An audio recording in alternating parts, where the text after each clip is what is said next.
Olá! Hoje a gente vai mergulhar num material assim bem fascinante. Trechos de Mais Esperto que o Diabo, do Napoleão Hill.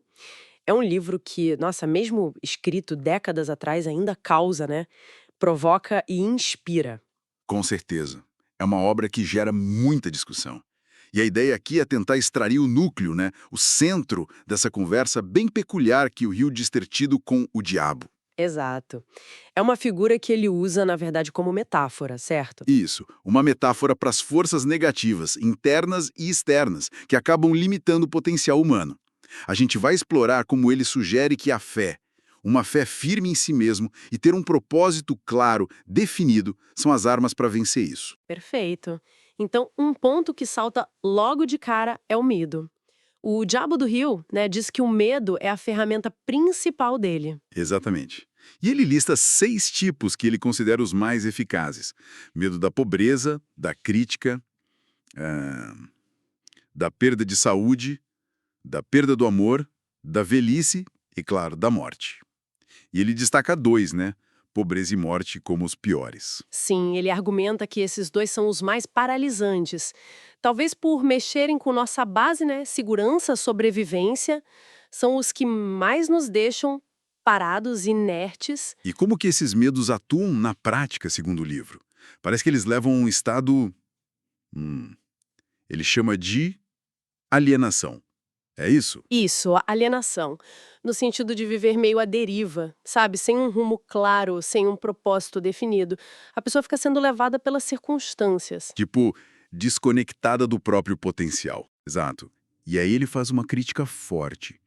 Ele sugere que essa alienação ela pode ser reforçada desde cedo, por sistemas, ele menciona escolas, às vezes a própria família ou até religião, que, na visão dele, acabam incentivando mais a aceitação passiva do que o pensamento independente, pensamento crítico. Nossa, é uma ideia bem direta essa, né? Que os sistemas podem nos alienar sem querer. E como sair disso? Ele fala de um tal de outro eu. O que seria isso? Pois é, ele usa as próprias crises dele, momentos de fracasso, de indecisão, como exemplos. Nesses momentos difíceis, ele diz que despertou esse outro eu. Uma força interior, então. Tipo isso. Uma força que ele liga muito à fé e a ter um propósito bem definido. Mas veja bem, a fé aqui não é só religiosa necessariamente. É mais um estado mental, sabe? De confiança total, sem medo, sem dúvida. É o que permitiria acessar uma inteligência infinita, como ele chama. Entendi. É como se fosse uma reserva de força que a gente acessa em momentos de aperto, né? Ativada pela clareza do que se quer e pela crença de que é possível. E tem outro conceito-chave aí: o ritmo hipnótico. Como isso entra na história? Ah, essa parte é bem interessante. O ritmo hipnótico seria, tipo assim, uma lei da natureza que fixa os nossos hábitos de pensamento. Pensa num caminho na grama, né? Quanto mais a gente passa, mais marcado ele fica. Exato. Seja um caminho bom ou ruim.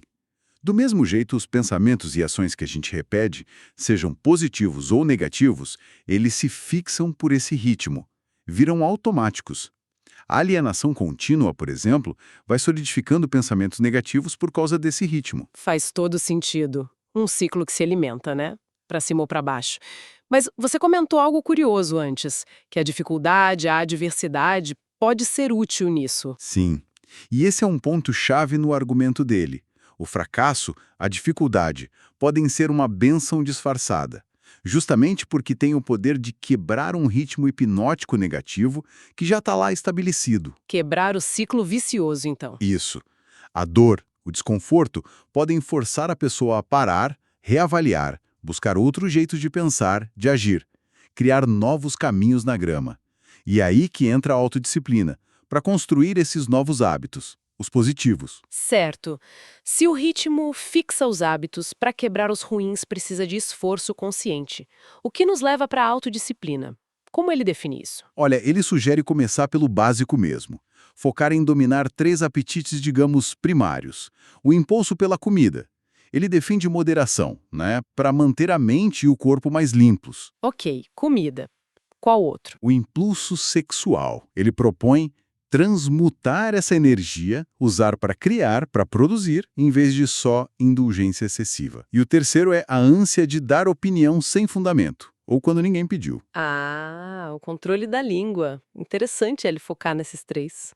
A ideia é que, se você domina esses três, que são bem básicos, fica mais fácil dominar outros desejos, fortalece a vontade no geral. E tem a questão do ambiente também, né? Das pessoas com quem a gente convive. Ele dá bastante peso para isso. Muito peso. O ambiente e principalmente as associações mais próximas, cônjuge, colegas de trabalho, amigos íntimos, são vistos como moldadores poderosos dos nossos pensamentos, justamente por causa do ritmo hipnótico. Então, conviver com gente negativa ou alienada pode puxar a gente para baixo. Exatamente.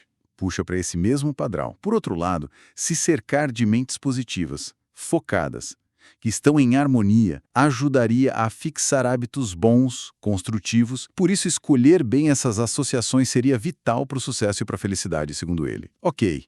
Então, para a gente amarrar as ideias principais que a gente explorou, Hill alerta sobre como o medo e a falta de propósito, a tal da alienação, podem nos prender por causa da força do hábito mental, o ritmo hipnótico. Isso, mas ele também mostra um caminho para sair disso. Despertar o outro eu usando a fé, que é essa autoconfiança, ter um propósito claro e praticar a autodisciplina.